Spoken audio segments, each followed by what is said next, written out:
What's up, everybody? Welcome to another video. Hope you're ready to flex those brain muscles. In this video, we're going to review Unit 1 of AP Calculus, Limits and Continuity, using Khan Academy. So this is to conclude my video series on limits and continuity. I'll have the playlist pop up there. I worked really hard on it. Hopefully it helps you understand this unit. And now we're going to use another great resource, Khan Academy, which if you don't know what that is, I don't know where you've been, they have a ton of free courses. Again, 100% free. You can make an account. Here's what each course looks like. So right now I'm in Calculus BC, which has just a few extra units than AB. And I'm going to go to Unit 1, and within each unit, they have videos you can watch. They have practice sets you can try, quizzes you can take, unit tests you can take. And as you do those things, you develop mastery. You fill in these little boxes. So in this video, I'm going to do the unit test. 30 questions, could take a while. I'm going to explain my thinking, explain my work through each question. And this is a new video style for me. Normally I prepare everything ahead of time. I edit everything down. And this is going to be one take, showing my face, doing the problems that I don't exactly know what they're going to ask me. So if you like this longer format of me just kind of working through problems, let me know. If you don't, let me know. Leave some comments below. Give me that feedback, and I'll be responsive to the feedback. So let's go ahead and start our unit test here. And here we have a function defined over the real numbers. We're given a few values and asked to come up with a reasonable estimate for the limit as x approaches 1. So 1 is smacked in between here. So as x approaches 1 from the left, and again, if I want to think of left and right, I can tilt my head. Left, right, right. As x approaches 1 from the left, the y values seem to approach -6, and the same from the right. So I think that's a reasonable estimate for this limit. Light work. All right, here we have a piecewise function. We are asked to find the limit as x approaches 3 from the left. That's a little light there. Con, y'all need to make that darker. Someone could easily miss it if they don't have the best eyesight. But that is 3 from the left. So here's how we think about these piecewise functions. We're defined in pieces. This function is defined on the left of 3 as x squared minus 1. And to the right of 3 but less than 10 as 2x plus 1. Okay? And so how do we find the limit from the left? We use this function here, x squared minus 1. And we're going to plug 3 into that function. We're going to get 9 minus 1, which is 8. And that is the limit from the left, 8. Boom. All right, next question here. This function is defined over the real numbers. This table gives a few values of f. What's a reasonable estimate? Another table limit question. All right, -7. Tilt my head from the left, from the right. So it seems to be approaching 4 from this direction and -4 from this direction. So I think a reasonable estimate would be that the limit does not exist. Boom. Sorry, I had to sneeze there. I just went in and cut that out. Here's a function defined over the real numbers. This table gives several values of f. Is this table appropriate for approximating the limit as x approaches -3? Why or why not? Let's see. No, it's a terrible table. Why? It only really helps us with a one-sided limit as x approaches -3 from the right. So no. Only approach from one direction. Bad table. Bad. Which of these functions are continuous for all real numbers? Ooh, this is tricky. You have to know about like function families. This isn't as much calculus as it is like algebra, knowing what the graphs of these functions or the behavior of these functions is. So log is the inverse of exponential. Exponentials have a range usually from 0 to infinity, like the parent functions do. And so logs, as a result, being inverses, the domain and range switch, they have a range a domain from 0 to infinity. They have a vertical asymptote, right? You can't take the log of a negative. You can't take the log of 0.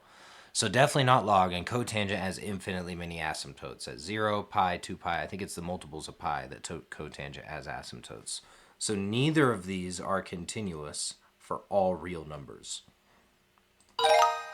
Boom. Functions g and h are graphed. This is a product. We are multiplying these functions together. What's the limit as x approaches -2? So we can find each individual limit and multiply those together as long as they each exist. If they don't, we have to switch it up, try something else. So let's look here. Do both of these limits exist? Here, the limit as x approaches -2 does not exist. From the left, it's 4. From the right, it's 2. So now we have to think about this function and think about multiplication, right? What is g of x times h of x? That's a new function where all the y values are multiplied together. So if I'm multiplying all the y values together, what's the limit from the left of this new function? 4 times 2, which is 8. And what's the limit from the right? 2 times 2, which is 4. 8 does not equal 4, and so this limit does not exist. But there are cases where these will equal even though neither of them exist. I go over those in my video on this topic in that playlist I linked at the top. All right, we have a piecewise function. Is it continuous? What does it mean for a function to be continuous? Everyone finishing Unit 1 should be able to tell me that. They should be able to tell me the precise definition, give me some examples of different types of discontinuities. So here we have 1. This function is split. To the left of 1, it's defined as 2 to the x minus 1, and to the right, it's defined as 2 to the 1 minus x. Boom. All right. To be continuous, what has to happen? Limit exists, function's defined, those two things are equal. So for the limit to exist, the left limit has to equal the right limit. So if I plug 1 into each of these, they should equal each other, which they do. 2 to the 0 is 1. 2 to the 0 is 1. So the left limit and right limits equal each other, and they are both 1. So now I just need to check, is the function defined at 1? Well, it is. It's defined by this guy here. How do I know that? Because greater than or equal to. So it's defined by that guy there.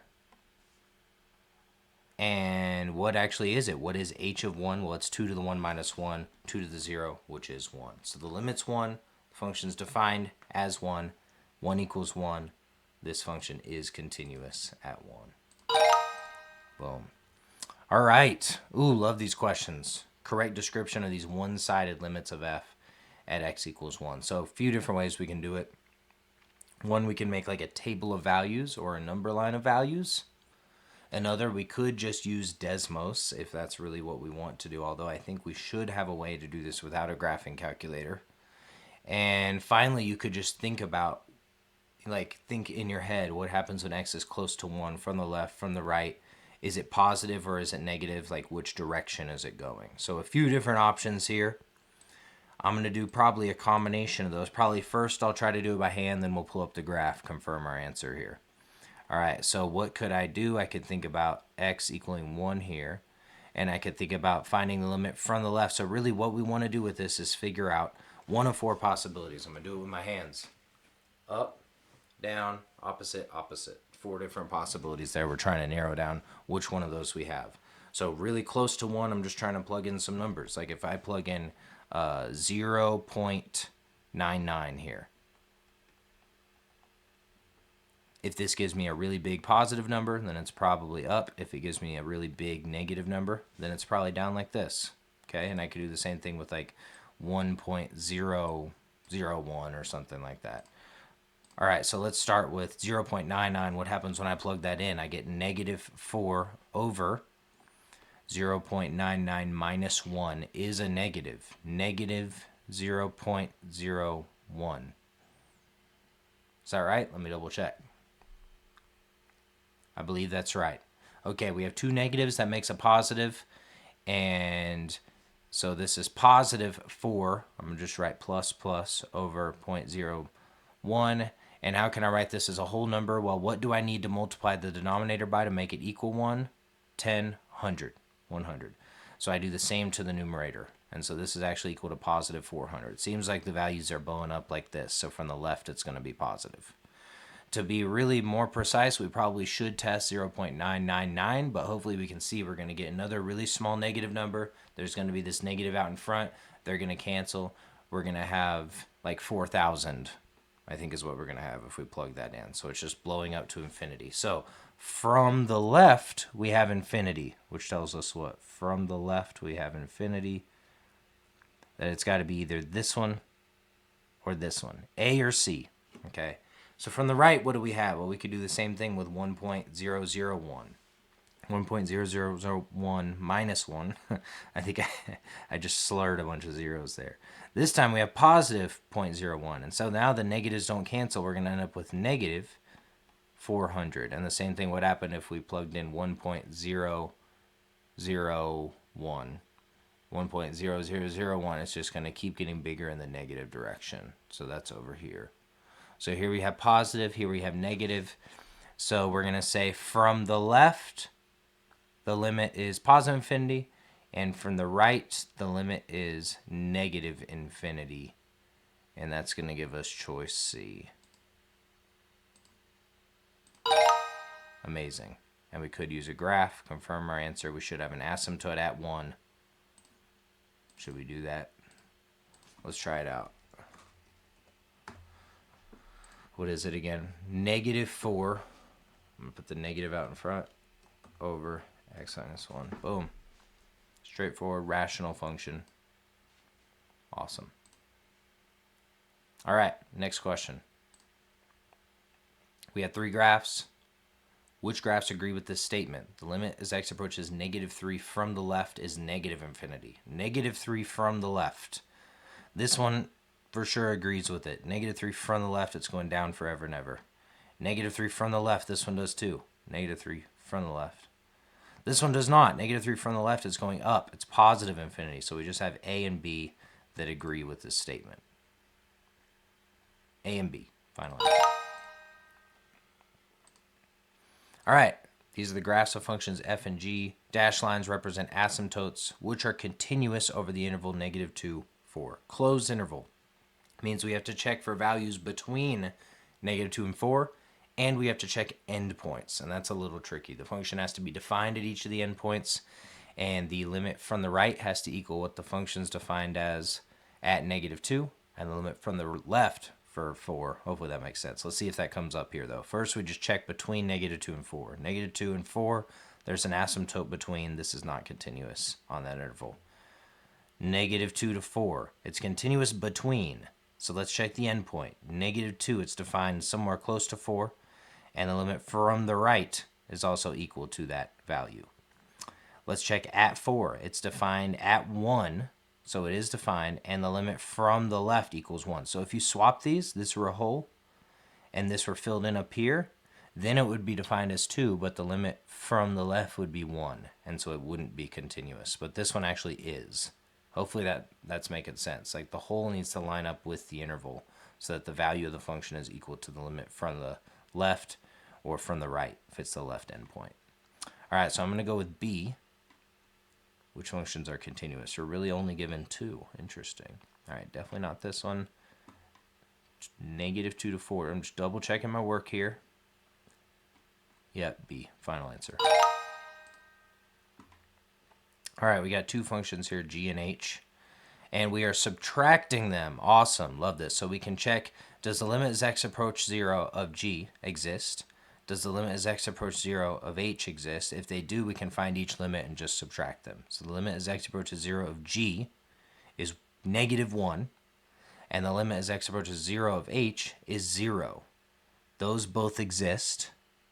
And so now we could just say, well, that means the limit of this new function is just -1 minus 0, which is -1. Final answer. Boom. So the only time those are tricky is when you have one or more of the limits that don't exist, and then you got to do something else. But I cover that in my video series. Click the playlist. All right, this table gives selected values of this continuous function. Below is Max's attempt to write a formal justification for the fact that the equation g of x equals 5 has a solution where x is between 14 and 18 inclusive. Okay, let me get a sip of water. This should scream intermediate value theorem. What do we see? A solution to equation on an interval. Intermediate value theorem.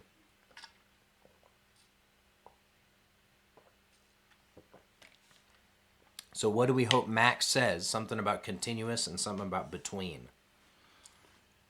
We are given that g is continuous.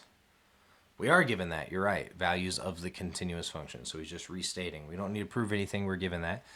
So according to the intermediate value theorem, g of x equals 5 must have a solution. No, bad. Max did not establish that 5 is between the endpoints. Nowhere did he say that. He just said, since g is continuous, this solution must exist. We need continuous and between. Sorry, Max, do better. All right, here we have a function. It's defined as this when x does not equal 2. it's continuous for all x greater than -7, find h of 2. Okay. So this function is defined by this for all x values except for 2. And we're told it's continuous at 2, which means it's defined by something else at 2, some number. And since we're told it's continuous, what does that number have to be? It has to be the limit of this, so let's write it out. H of 2, since this function is continuous at 2, h of 2 needs to equal the limit as x approaches 2 of this function here, h of x. So I'm going to just go and write it out. X minus 2 over the square root of x plus 7 minus 3. How did I know to write that? Well, remember, this function is defined by this when x is not equal to 2. So for all x values really close to 2, we're given the y values from this function, and that's what limits are about, being really close to. All right, so we just need to find this limit. This is a complicated way of saying what is this limit, and that's going to equal h of 2. So we're finding this limit. We're starting with direct substitution. I'm plugging 2 in. I'm getting 0 over 0. 2 minus 2, and then the square root of 9 is 3. 3 minus 3 is 0. So I'm getting 0 over 0 indeterminate form. And so what method am I using? Well, I see a square root minus some number should scream method of conjugates. So how does this method work? I multiply the numerator and denominator both by the conjugate of this, which is I keep this the same, so the two terms the same, and I change the sign in between. So what we end up having is x minus 2 times the square root of x plus 7 minus 3 over whatever the product of x, the square root of x plus 7 minus 3 times the square root of x plus 7 plus 3. I'll just go ahead and write that out. I got room. This product. I don't know why I just went offline there. That was weird. All right, this product. What do I get when I multiply this stuff out?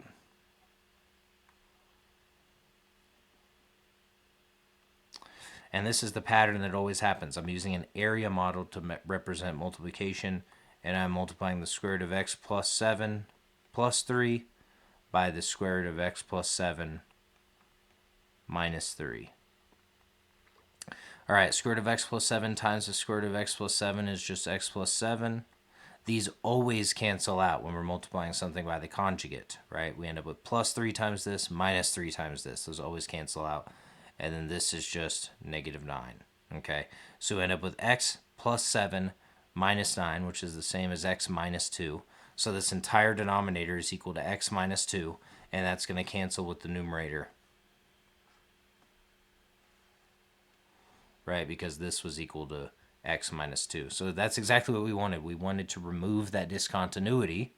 And so now we're left with an expression with that discontinuity removed. So now we can plug in 2. And what do we get? 2 plus... Oh, I wrote that down wrong. Oh my gosh, I'm glad I caught that. I should have multiplied this by the conjugate. Plus 3. Okay. So, because that's what I multiplied the denominator by. So that needs to also be the numerator. All right, so now I can plug in 2. Square root of 9 is 3. 3 plus 3 is 6. And I think that's just my final answer. 6 over 1. 6 over 1. Let's go. Let's go. All right.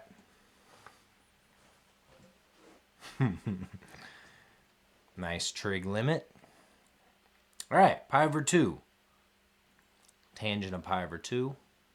Let's draw it out. Where's pi over 2?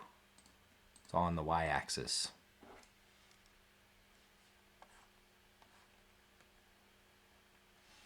I don't know why it keeps right-clicking. All right, pi over 2 is on the y-axis there. The tangent is sine over cosine. The cosine there is 0. And so we have 1 over 0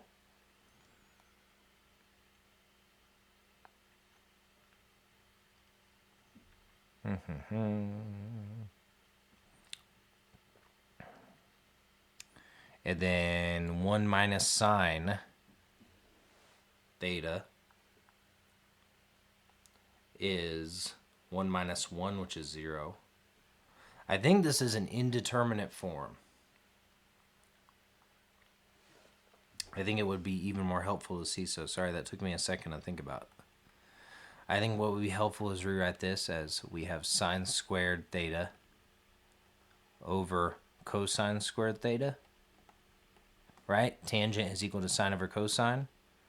And that sine squared theta is being multiplied by 1 minus sine theta. So what we end up with is 1 minus 1, that's 0, over 0 squared, which is 0. I think there's going to be something we're going to be able to cancel here. Oh, and I think I already see it. The problem really is with this 1 minus sine and this cosine squared. How do 1 minus sine and cosine squared relate? Well, we know that sine squared of theta plus cosine squared of theta equals 1. And so from this, we can say cosine squared of theta equals 1 minus sine squared of theta. We can subtract from both sides. So here's what we can write. Sine squared theta times 1 minus sine theta over 1 minus sine squared theta. So I just use the Pythagorean identity to replace cosine squared with 1 minus sine squared.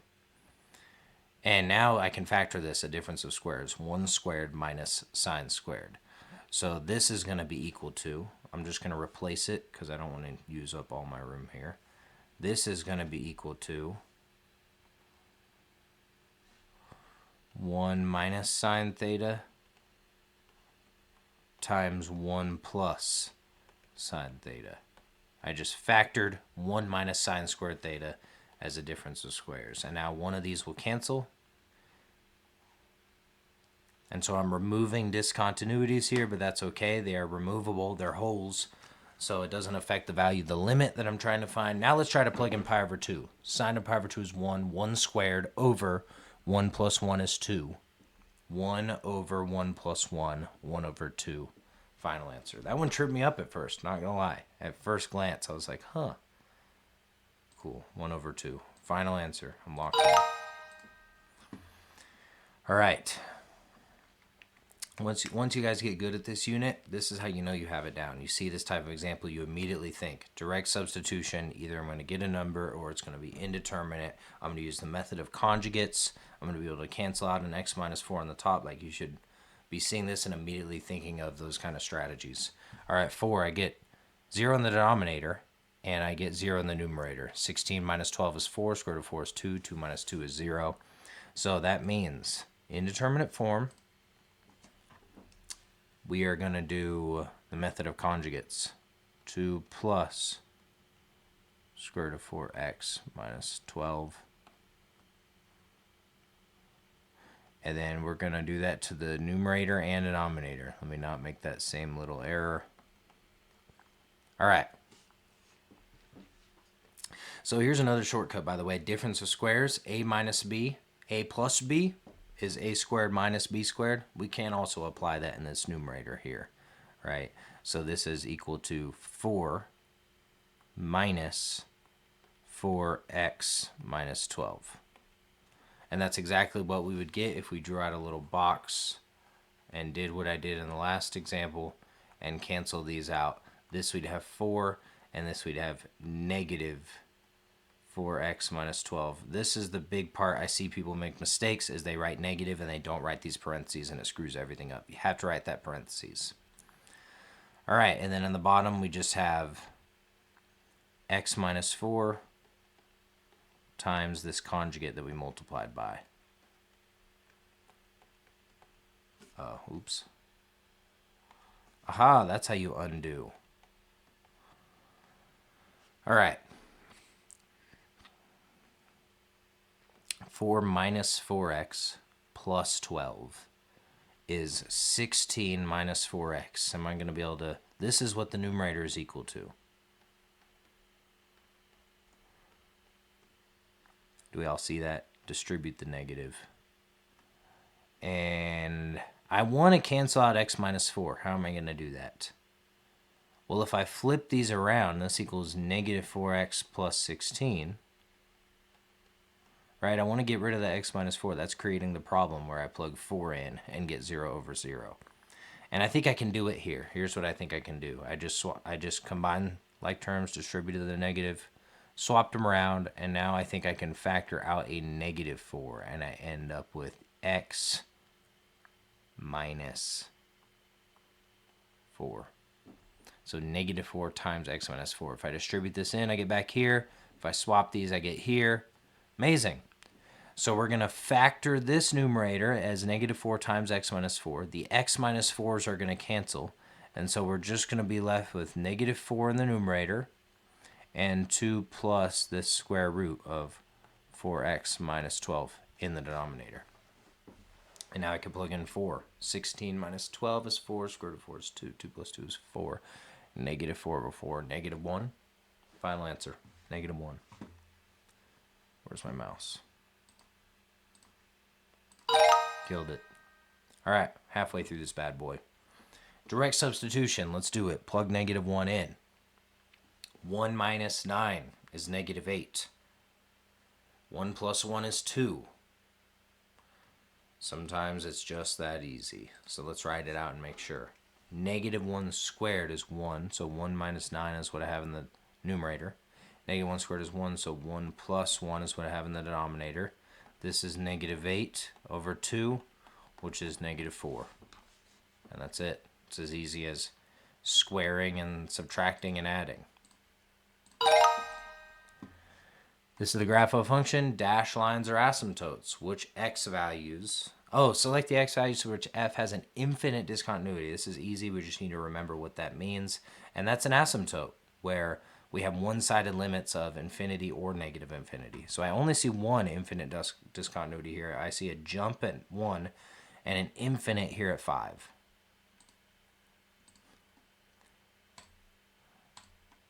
So how are they going to try to trip you up here? I see why they put negative 1. They want you to say that the limit as x goes to negative infinity equals negative 1. So they're trying to get you to flip the x and the y values there. Okay, I see a con. All right, this one's hard. Let's do it. Limit as x approaches negative infinity. So we can approximate the outputs of this function, the y values, when x is really, really big or really, really small by this function. So this, the outputs of this are approximately the fastest growing term in the numerator divided by the fastest growing term in the denominator, which is under a square root. That's fine. And we need to make a note that this is for really, really big or small x values. Okay. So now what can we do? We can say this equals 5x cubed over, and now we can rewrite this, right? We have a product under a square root, so we can say the square root of 4 is 2, and the square root of x to the 6th, so we're dividing 6 by 2, that's 3. All right, here's where it's trippy. So first of all, hopefully we see how we did this. If you don't, square root is 1/2 power. That's another way to think of it. So x to the 6th to the 1/2 power, 6 times 1/2, 3. All right, here's where we need to think about whenever you cancel a square root like that, and you rewrite it as just like an integer power like 3 like we did, we need to think about, do we need to have an absolute value or not, right? And so what happens when we plug in x is going to negative infinity. So the x values we're plugging in are negative. We're getting closer and closer to negative infinity. So negative 1 billion, negative 10 billion, right? So if x values are negative, what do I get with this denominator? Well, any negative raised to an even power is positive, then I'm taking the square root, so it's positive. But here, any negative raised to the third power is actually negative. Negative, negative, negative. 3 negatives make a negative. So I do need an absolute value here. I do need it. Okay.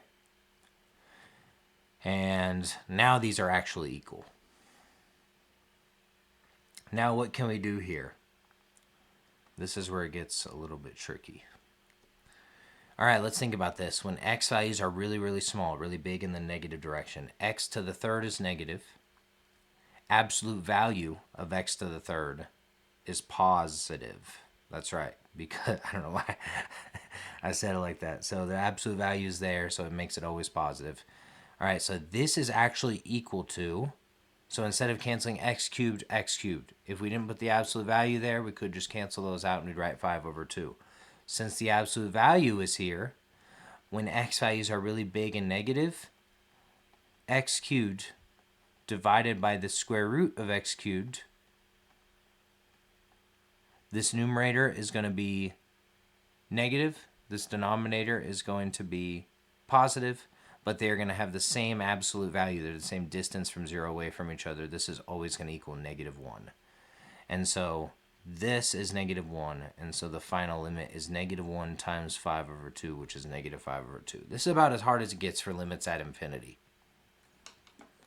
A lot to think about. Hopefully that made sense. When we have the square roots and the powers, we got to include the absolute value. Then we have to kind of reason about what that looks like.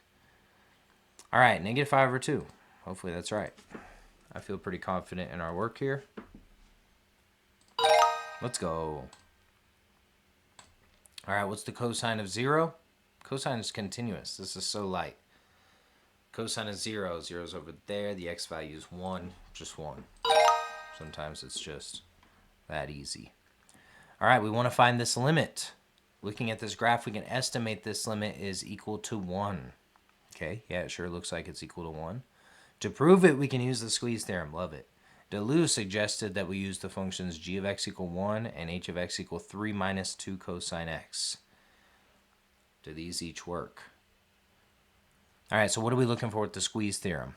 Two things. We need the function f that we're trying to find the limit of, right, to be bounded between the two other functions for some interval around 1. So it's okay that this happens here, bloop, because we can still take an interval, like from -2 to +2, for example, and over that interval, all the y values of h are bigger than the y values of f, and all the y values of g are less than the y values of f. Well, bigger than or equal to and less than or equal to is what we need.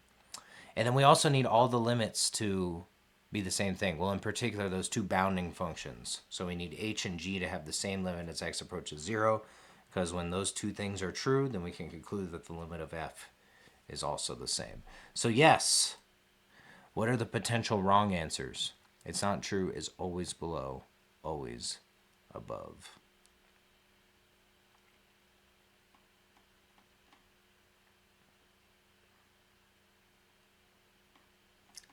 I don't like their use of the word always here.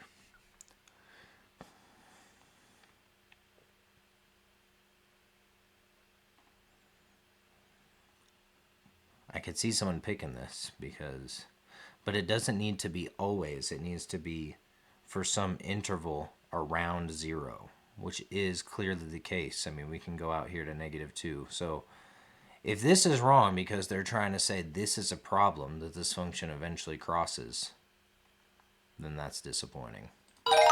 Let's go. There's no explanation. But that wording I didn't like. But maybe that's part of what they're trying to see, is that the misconception? Does the student think that it always has to be greater than or equal to, or always has to be less than or equal to? Huh. All right, Con, you got me. Let's try this one. These flowcharts, I had to practice with some of this. And if you're doing Khan Academy, please study this flowchart a little bit for answering these questions. If you're really trying to get mastery, they're very particular.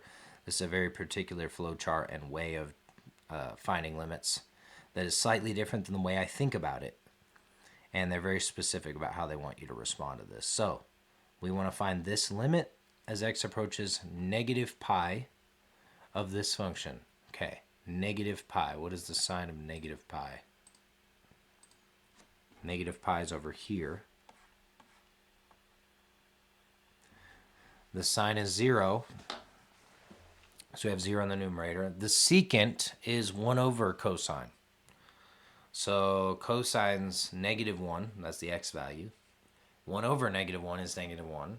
Negative 1 squared, because we have secant squared there, is positive 1. 1 minus 1 is 0. So what did we just do? We just did 2 steps. I did direct substitution, and I found that we got 0 over 0. What's our next step? How do we know? Well, it says we start with direct substitution. We got indeterminate form. Try rewriting the limit in an equivalent form. We're going to use trig identities. I see trig here. I use trig identities. So the next I'm going to do direct substitution, indeterminate form, trig identities. All right, sorry guys, my pen stopped working. I had to refresh. So here's where we're at. Direct substitution, we got indeterminate form. We're trying this method of trig identities. I see a sine squared and a secant squared, which tells me I can use some kind of Pythagorean identity. So we know this one, sine squared plus cosine squared is 1. And I think that would work. If we replaced sine squared with 1 minus cosine squared, I think that would work eventually. What I'm going to do is try to use secant squared. I'm doing this just because I want to be different, and also because I want to remind you how you can derive the identity involving secant squared by just knowing this one single one. I know secant is 1 over cosine, so I'm going to divide both sides by cosine squared, because that's going to give me 1 over cosine squared here, which is equal to secant squared. And then on the left, I'm going to have sine squared over cosine squared, which is tangent squared, plus cosine squared over cosine squared, which is 1. This tells me that secant squared of x equals tangent squared plus 1. And now what I can even say is that tangent squared of x equals secant squared minus 1. Awesome. Why does this help? Because I have secant squared minus 1 here. So I can literally just replace that with tangent squared. So what I have now is sine squared of x over tangent squared of x, which is the same as multiplying by the reciprocal, right? That's the same as sine squared of x times 1 over tangent squared of x. And what is 1 over tangent? That's cotangent. So this equals, and there's several different ways to do it. There's different ways to do this, so this is just the way I'm doing it. This is the same as multiplying by cotangent x, cotangent squared of x, because that's the reciprocal of tangent. And now what is cotangent in terms of sine and cosine? That's cosine squared over sine squared. Okay, cotangent is cosine over sine, so cotangent squared is cosine squared over sine squared. And now look, these cancel out. So I just removed some discontinuities, where now I'm going to be able to plug in negative pi and get negative 1, that's the x value over there, negative 1 squared, which is 1, and that should be the limit. So let's see if we can summarize following this exact flowchart here what we've done. Direct substitution, indeterminate form, trig identities, and then here's what it wants you to do after this. After trig identities, try evaluating the limit in its new form. It wants you to go back to direct substitution, and so that's what we did, back to direct substitution, and then limit found is what we got, because we were able to plug into cosine squared, negative pi, and get a real number. So let's hope this is right. This would be the one I missed if I were to miss one. Let's go. All right, that makes me feel good. All right, here we got a piecewise function. We're trying to find the limit of this function as x approaches 6. Let's draw it out. I love drawing it out like this because we have this breakpoint at 6. To the left of this breakpoint, the function is defined by this. Actually, just from 0 to 6, technically. And from the right, all the way up until 10, the function is defined by this, the cosine of x times pi. All right, so we need to find the limit. So we're going to see, does the left limit equal the right limit? What happens when we plug 6 into this? I get 6 over 3, that's 2. 2 minus 2 is 0. So I need to be able to plug 6 into this and get the same thing. What is the cosine of 6 pi? Good job, Con. Very clever. Well, the cosine of 6 pi, where is 6 pi? So one way to think about it is 6 pi is 3 times 2 pi. I'm wrapping around the circle 3 times. 1, 2, 3. That's 6 pi there. And so the cosine of 6 pi is actually the same as the cosine of 0, which is 1. So the limit from the left is 0. The limit from the right is 1. And so those limits are not equal. We have a jump. The limit does not exist. Let's go. All right, this function is defined over the real numbers. This table gives a few values of f. What's a reasonable limit? Light work. From the left, -5. From the right, -5. Seems to be a reasonable estimate. Given this function g and asked to estimate the limit, 3 students created tables. Each table is accurate, but which one is the best for approximating the limit of this function as x approaches 0? The first one is awful. No, you know what, actually? It's not bad. It threw me off for a second. All right, let's scroll. No, you know what? This one's pretty good. We get really close to 0. Let's see. This one's bad. We're getting closer to 0 in the y direction. X isn't near 0 at all. This one, they're all equidistant. That's what it's going to say. Con really likes it when we get closer and closer. A. The one I initially said was awful. I don't know what I was thinking. I was looking at something else, and yeah, whatever. I think this is the best one for approximating the limit. As x approaches 0, we get really close. Seems like the limit's probably -6. All right, which of these functions are continuous at 2? Okay, again, kind of going back to not necessarily calculus knowledge, but algebra 2 knowledge of different functions and their properties. When x equal 2, definitely the log is bad, because log of 2 minus 4 is log of -2, and that's not defined. So this is actually going to have a domain of 4 to infinity. So h is not continuous. So that narrows it down to either f only or neither f nor h. Here we have a fourth root. What happens when I plug in 2? 2 minus 4 is -2. What can I take the fourth root of? Sorry. What can I raise to the fourth power to get -2? That's what the fourth root of 2 means. Nothing. Fourth root of 2. Even roots of negative numbers are not defined. They're as real numbers. They're complex numbers, right? Just like the square root of -2 is a problem. So I'm going to go with neither f nor h based on that. Let's go. All right, functions h and f are graphed. We're multiplying them together, so let's check the limit as x approaches -1 of each individual function. H does exist, it equals 2. F does exist and equals 4. And so since they both exist, I can apply this rule, which tells us that the limit of the product is the product of the limits. And so we have 2 times 4 is 8. Final answer. Let's go. All right, here we have a piecewise function. Is this continuous at 2? We need to check our conditions. What are our conditions again? Everyone should know this by now. Limit exists, functions defined, those equal each other. So from 0 to 2, this function is defined as the natural log of x. And from 2 on, this function is defined as x squared times the natural log of 2. Wow, what an interesting function. All right, so let's check the left limit. Limit from the left, when I plug in 2, I get natural log of 2. Limit from the right, I get 2 squared, which is 4, times the natural log of 2. All right, so here we have, even if you don't really know a lot about logs, you should be able to think through this. Here we have something, and here we have 4 times that same thing, right? Like, would it make any sense for these to be equal? So even if you have no understanding of logs, you should be able to reason through it that way.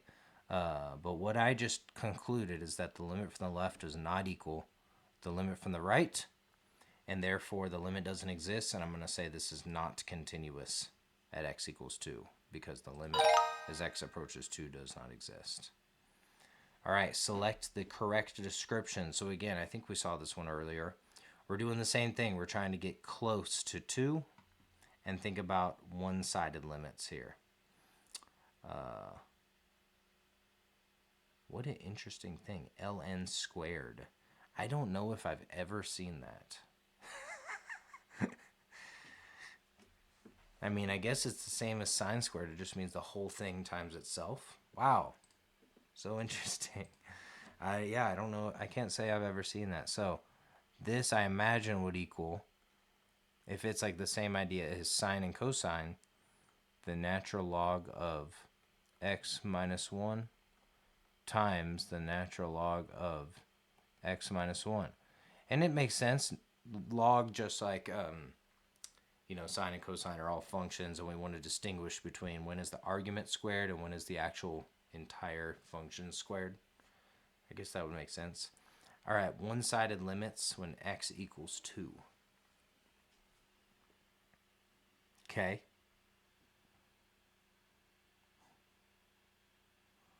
So we're going to plug in numbers close to 2. Okay. What is the natural log? Let's think about it, because 2 minus 1, is this function defined at 2? What is the natural log of 1? That's 0. That makes sense, because that's natural log is base e to what power equals 1? 0. So when we actually plug in 2, we get 0 times 0, and we get negative 2 in the numerator, so that does tell us asymptote. Okay, cool. What is natural log a little bit less than 1? I think this is how natural log looks, the graph. When I plug in 1, I get 0. So we have x is 1, y is 0.